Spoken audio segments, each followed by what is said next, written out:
There is one underpinning rule in social research, and that is to do no harm. And in fact, at Berkeley University in California, there is a department of the Greater Good Science Center, which is devoted to the study of the science of a meaningful life. One of the department's core beliefs is that individual well-being promotes social well-being and vice versa. As with many social interactions, in the conduct of research, there is always a power relationship. The researcher or investigator is usually the person with the power.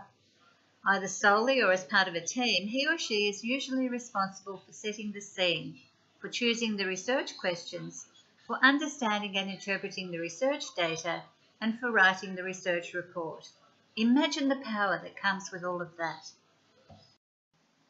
Various bodies have set guidelines for the conduct of research.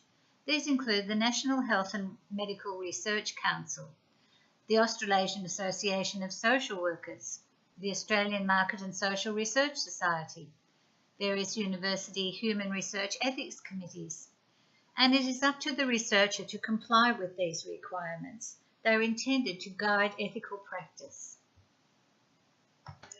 Not only the principal researcher, but all of those working on a research project are required to conform with ethical guidelines. If you are asked to research inappropriate material or to ask a question that you feel is inappropriate, you have the right and indeed the ethical obligation to refuse to do so. There are many ways to ease the research process for participants, and these range from ensuring that the research is conducted in a safe and familiar location, to providing understanding and perhaps aids that may be required in terms of language, literacy, cultural traditions and belief systems, and so on.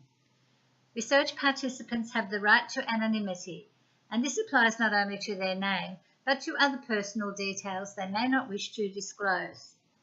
Finally, we need to discuss whether social research can ever be totally value-free, and that's a question for next week.